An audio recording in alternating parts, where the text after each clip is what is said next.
Lord of Mysteries, capítulo 79. Outro murmúrio. Klein instantaneamente sentiu seu cabelo ficar em pé, quando a mão gelada apertou seu pulso. Ele o puxou para trás por instinto em uma tentativa desesperada de escapar. Uma sensação de peso tomou conta dele quando Klein usou cada fibra de força de seu corpo inteiro para puxar seu braço para trás. Bam! O cadáver pálido e nu foi puxado com tanta força para o lado que caiu da mesa de autópsia. No entanto, o aperto dos dedos brancos e gelados permaneceu preso ao pulso de Klein com firmeza. Klein perdeu a capacidade de pensar por um momento. O único pensamento que lhe passou pela cabeça foi sacar o revólver e abrir buracos no cadáver.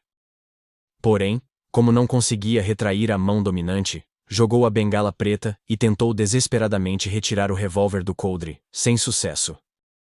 Nesse momento, os olhos do cadáver se ergueram, revelando um par de olhos azuis calmos. Sua boca se moveu enquanto ele murmurava: Hornassis! Hornassis! Hornassis! Depois que essas 3 palavras foram ditas, Klein ficou completamente confuso ao sentir que os dedos que seguravam seu pulso começaram a se soltar antes de caírem moles.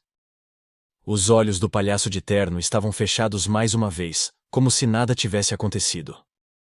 Se o cadáver pálido não estivesse caído no chão de pedra, Klein teria imaginado que fora atingido por uma alucinação. Ele cambaleou para trás alguns passos e sentiu que a maior parte de seu corpo tremia como resultado do choque e do medo. Fiu, fiu. Klein engasgou enquanto recuperava lentamente o controle de sua mente. Ele olhou para o cadáver no chão com alarme e medo. Sacou o revólver e saiu com cuidado da sala, um passo de cada vez. Depois de confirmar que o cadáver estava imóvel, ele deu uma olhada no pulso da mão que segurava o revólver. Havia 5 profundas marcas vermelhas de dedo impressas em seu pulso. Elas descreveram seu encontro em silêncio. Klein se acalmou enquanto xingamentos preenchiam sua mente.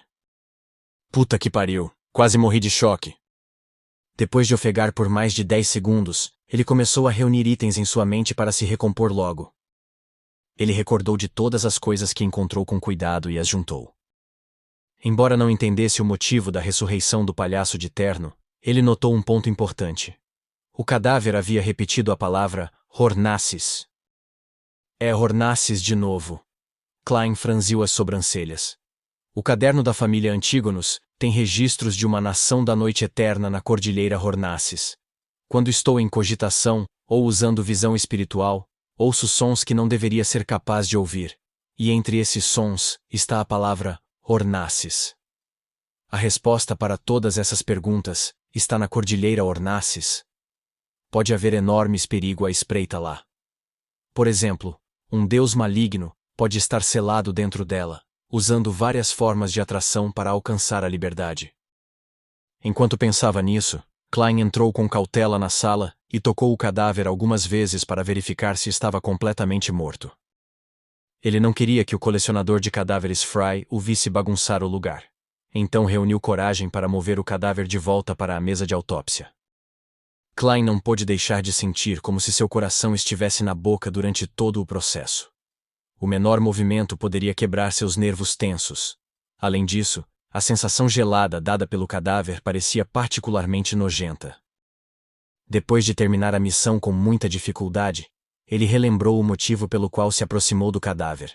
Portanto, se concentrou no pulso do palhaço de terno e olhou para a marca estranha. Não se sabia quando a marca tinha escorregado, encolhendo em uma bolha esférica de sangue que tinha um tom de azul. A gota esférica de sangue era do tamanho de um polegar. Ela flutuava em silêncio no ar, desafiando as leis da física. O que é isso? Klein murmurou, mas não se atreveu a tocá-la de forma precipitada.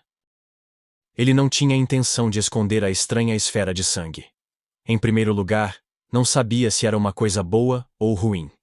Em segundo lugar, tinha certeza de que Fry, que tinha examinado o cadáver, há muito descobrira a marca no pulso. Era até provável que ele soubesse o que era a estranha esfera de sangue. E mesmo que Fry não saiba, reportar ao capitão e deixar os falcões noturnos pesquisarem é com certeza melhor do que eu fazer tentativas aleatórias. Essa era a linha de pensamento de Klein. Estar em uma organização significava que ele tinha que saber usar os poderes da organização ao máximo. Klein esperou com nervosismo por alguns minutos antes de ver o retorno do Fry de cabelos pretos, olhos azuis e lábios finos. Fry instantaneamente notou a estranha esfera de sangue e fez a Klein uma pergunta repetida. O que é isso? Não faço ideia. Klein balançou a cabeça honestamente. Ele contou o que tinha acontecido sem esconder nada. A marca escorregou para uma esfera de sangue. Fry assentiu, parecendo estar imerso em pensamentos. O cadáver de um Beyonder sempre tende a ter algumas transformações estranhas. Ele ergueu os olhos e disse a Klein. Traga o capitão aqui. Informe-o sobre o conteúdo que o cadáver murmurou também. Certo. Klein já estava ansioso para sair. Você não precisa voltar com o capitão, Fry acrescentou. Acredito que você não gostará de ver o que acontecerá a seguir. Enquanto falava, ele pegou uma faca cirúrgica de prata ao lado dele. Klein assentiu com algum medo persistente. Eu estava esperando que você dissesse isso. Ele pegou sua bengala, colocou seu chapéu e caminhou até o portão Chanis. No quarto do guardião, ele viu o já não frágil capitão Dan. Depois que ouviu sua recontagem do que aconteceu, Dan assentiu com calma. Vou relatar o assunto aos superiores e deixarei que a Catedral Sagrada cuide disso. Talvez eles mandem pessoas para o pico principal da Cordilheira Ornaces para dar uma olhada. Klein respondeu brevemente em confirmação. Vendo que apenas o sem-sono Kenley e o capitão estavam na sala do guardião, perguntou. O Sr. Ayuri e os outros estão descansando? Dan assentiu e disse. Ayuri e Borgia estão na Catedral de Santa Selena. Lorota provavelmente está procurando uma cafeteria. Cafeteria? Madame Lorota ainda não se recuperou dos ferimentos, certo? Klein perguntou surpreso. Dan massageou a ponte do nariz e disse com uma risada. Lorota tem 3 hobbies: café, sobremesa e empregadas. Ela diz que precisa dessas 3 coisas para acelerar sua recuperação. Empregadas? Klein perguntou perplexo. Madame Lorota tem algum fetiche em particular? Dan balançou a cabeça impotente e disse. Ela gosta de empregadas. Sim, é isso. Além disso, ela gosta daquelas com seios grandes. Ela com certeza é estranha. Klein não tinha ideia de que tipo de expressão ele deveria mostrar em resposta. Dan não demorou mais enquanto se dirigia para a sala do guardião. Enquanto Klein observava suas costas, esperou que ele se virasse em silêncio. Enquanto isso, ele notou com o canto do olho que o sem-sono Kenley tinha pescado seu relógio de bolso e o aberto. 3, 2, 1. No momento em que Klein terminou a contagem em silêncio, Dan parou e se virou. Outra coisa que esqueci. Klein, você passou por muita coisa hoje. Depois de relaxar, você se sentirá exausto. Não há necessidade de você estar aqui à tarde. Volte e descanse um pouco. Amanhã, enviarei o requerimento listando as perdas detalhadas. Certo, não se preocupe muito com a morte de um Beyonder. Matá-lo equivalia a salvar mais vidas. Na verdade, estou me sentindo muito melhor. Klein suspirou em voz baixa.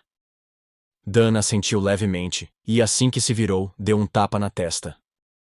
Eu também entreguei o esboço do Beyonder para Leonard.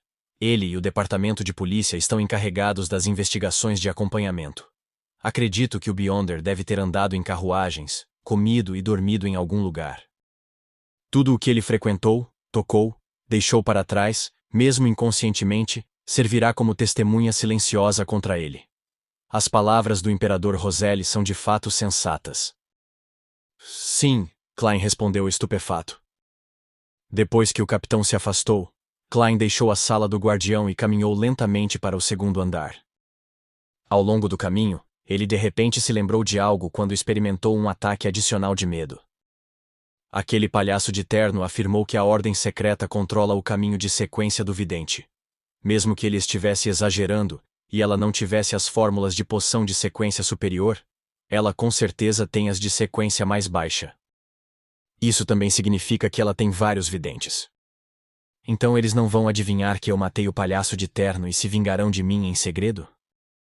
Se eles não podem lidar com os falcões noturnos, não podem lidar comigo, um vidente sem nenhuma medida direta contra os inimigos? Klein parou na escada e começou a pensar seriamente no problema. Logo, ele descobriu que estava se preocupando à toa. Primeiro, A Ordem Secreta não sabe quem são os membros dos Falcões Noturnos. Segundo, mesmo que conheçam um ou dois, com certeza não sabem de um funcionário civil como eu. Terceiro, nas atuais circunstâncias, a menos que tenham um profeta, não há como adivinhar quem é o assassino. Klein soltou um suspiro de alívio e deixou a companhia de segurança Espinho Negro. Ele pegou uma carruagem pública de volta para a rua Dafodil. Mesmo que ele não tivesse almoçado ainda, não tinha apetite. Depois de entrar em seu quarto, Klein removeu primeiro o traje danificado. Em seguida, tirou a meia cartola, deitou-se e tentou dormir. Sua consciência permaneceu ativa como se toda a sua existência não pudesse relaxar.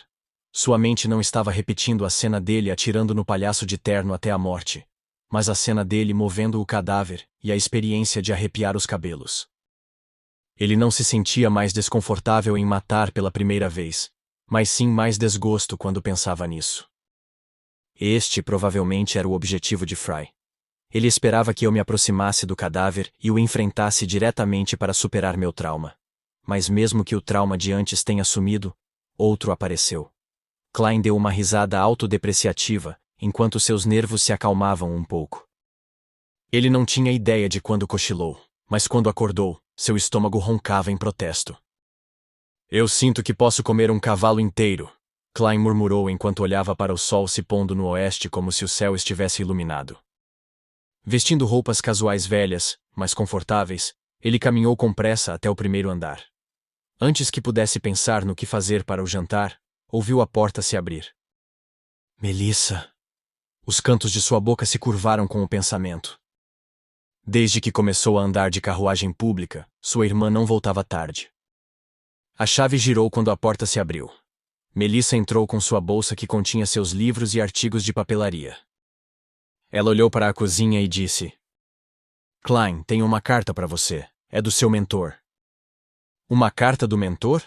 Certo. Escrevi para ele perguntando sobre a situação histórica relevante do pico principal de Hornaces. Klein ficou surpreso a princípio antes de lembrar do assunto.